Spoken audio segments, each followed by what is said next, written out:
I want to start off with one simple question. Did the Lakers actually win free agency? Because depending on who you ask, the offseason was either a masterclass by Rob Pelinka or this was one of the biggest smoke and mirror summers we've seen probably in years. I mean, for once, I've actually have to give Rob Pelinka just a little bit of credit. This time, he didn't just sit on his hands. I'll give him that. He didn't just wait until training camp. He didn't waste Luka Doncic's first full offseason as the face of the franchise. Luka reportedly wanted an elite center. Pelinka went out there and got Walker Kessler. Is he as elite as on paper? We'll have to figure that out and we'll speak on that later. But Lakers got younger. They got deeper. They've added a little bit of shooting. They added a little bit of defense if you want to bring it to that on paper. It looks good. But here's my problem. Basketball ain't played on paper. This isn't NBA 2K. This isn't fantasy basketball. This ain't a simulation where everybody reaches their damn overall rating. This shit right here is real life. And in real life, I still don't think this Lakers team is ready to compete for any type of championship. Rob Pelinka finally did listen to his superstars. That's what you want to say. If you want to say he did right by Luka, fine. One criticism I've had to give Rob Pelinka over the years is simple. Too often it felt like he was reacting instead of planning. This offseason, I mean, with everything that happened, LeBron leaving and all that, I'll give Pelinka credit. He identified Luka's biggest needs and he addressed it. Good, bad, or indifferent. Luka wanted a rim protector. Boom, you get Walker Kessler. Luka needed more perimeter defenders. You pick up Quentin Grimes. You need another scorer. You grab Colin Sexton. Or you need another wing. They just recently picked up the boy Matisse Thybulle. You looking for size. They picked up Looney. You need another versatile forward. You got Mamo. So for once, you can actually consider seeing a vision with these Lakers after the last few weeks, man. This roster, I believe, does fit around Luka. Maybe not better than last year, but it doesn't seem to be total trash. So I guess that's kind of progress if you want to say it that way. But here's where I pump the brakes. Everybody keeps saying, look how younger the Lakers got, and that's cool. But young doesn't mean automatically getting better. Young doesn't automatically means the best. Young means inconsistency. Youth means mistakes. Youth means growing pains. This roster is full of guys still trying to prove that they belong. Not so much as in the NBA, but just being identified either as a star, somebody deserving a contract. Like, it's a lot with some of these individual Laker players. You got Walker Kessler, who to me, in my eyes, he still has to prove that he can anchor a contender. What was he doing really in Utah that was really, when we talk about competing? What did he have to do?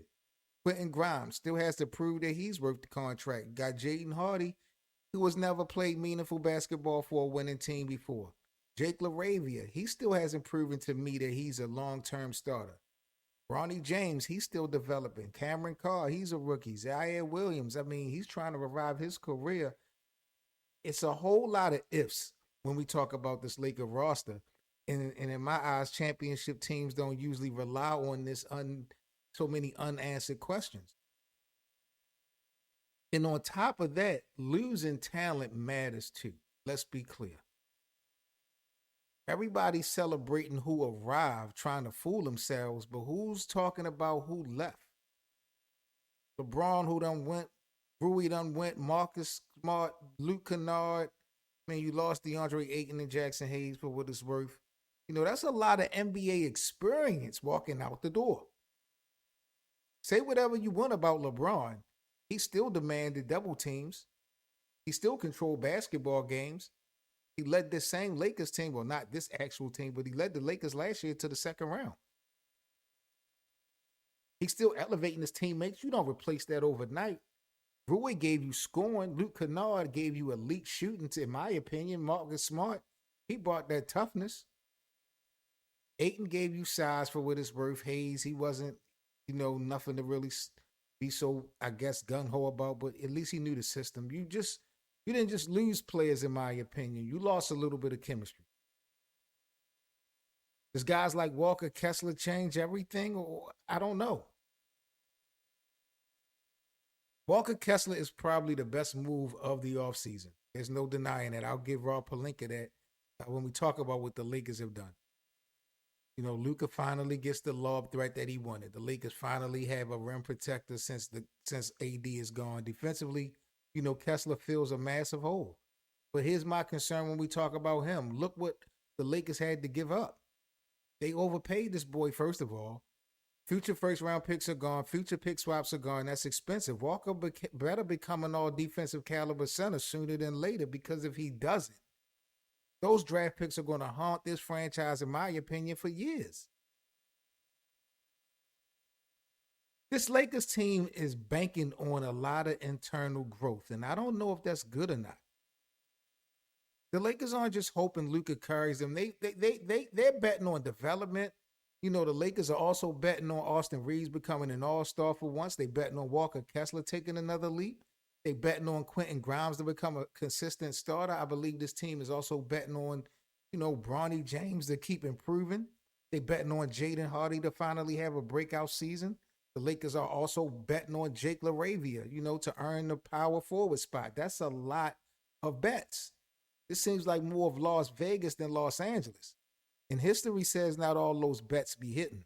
That's why I'm so cautious about everything. And then on top of everything above all, we haven't seen these guys play together. This is the biggest reason why I'm not handing out an A grade when we talk about did the Lakers win or lose in free agency. Nobody has played a game yet.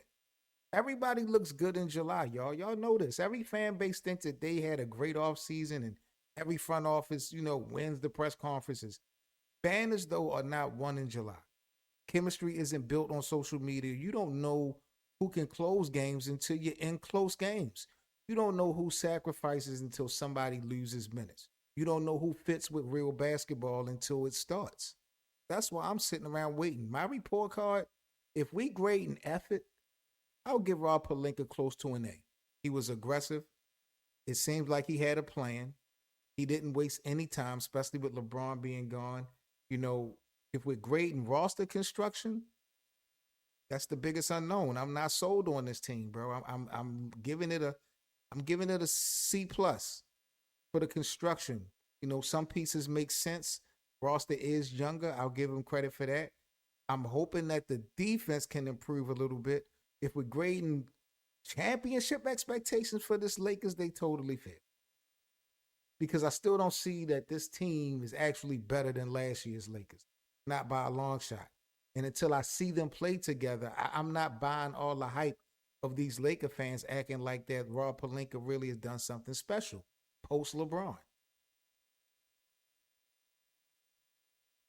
Did this team win free agency or did they lose? Here's where I stand, yo. Did Rob Pelinka finally do his job? Yeah, I'll give him that. He listened to Luka.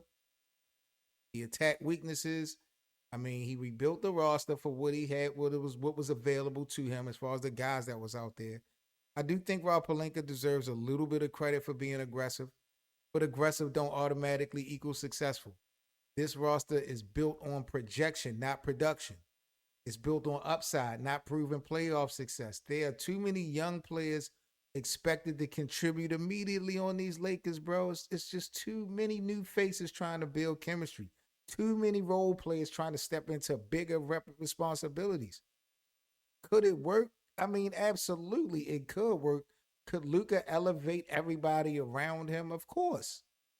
But until I see real basketball, bro, real defensive rotations, real late game execution, I'm not going for it, yo. I'm not going to call this offseason a quote unquote win. Not just yet. Because if we keeping it real, if we being honest, the Lakers didn't just add talent. They also lost a lot of talent. And I think that's the part that Laker fans are keep forgetting. Being so hell bent on wanting LeBron to be gone.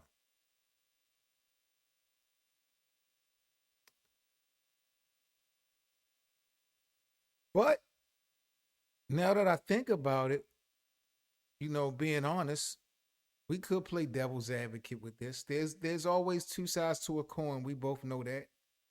What if I'm looking at this all wrong? Because maybe I'm being not giving Rob Pelinka enough praise. Maybe Laker fans that are actually celebrating this offseason as a win, as a victory, actually got a point. I mean, when was the last time we criticized the Lakers for being too old? Seems like every year. Every single year we complain about the roster being slow and injury prone and built around aging veterans. We beg Rob Pelinka to build a roster that could actually grow with the franchise instead of constantly patching holes. And with the sacrifices that was made, that's what he did.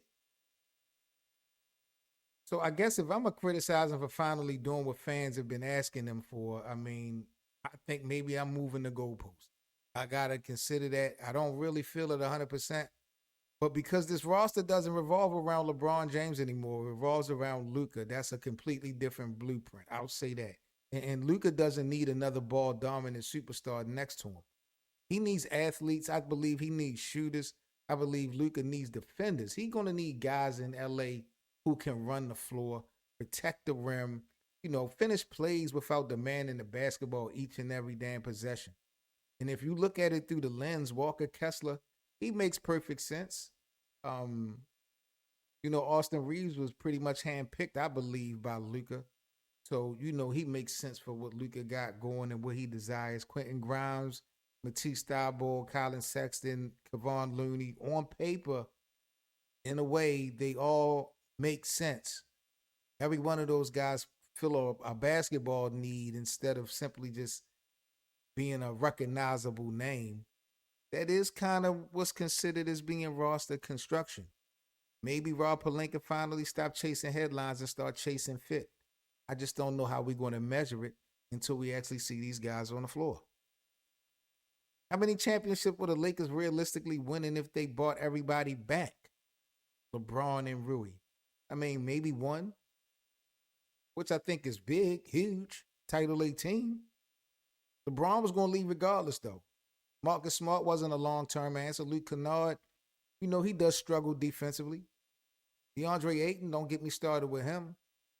Sometimes I think standing still is actually moving backwards. Maybe this front office of the Lakers, Mark Walters, Rob Pelinka, and whoever, they realized that the current version of this Lakers roster, maybe had already reached its ceiling.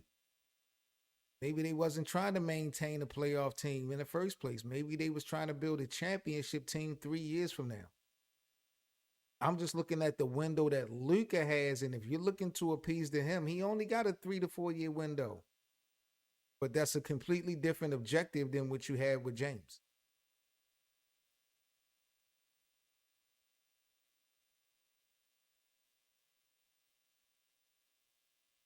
I'm Seven Mitchell. This is Lakers Land. Y'all let me know what y'all think about the Lakers this offseason. Did Rob Pelinka win free agency for this organization? I'm kind of torn 50-50.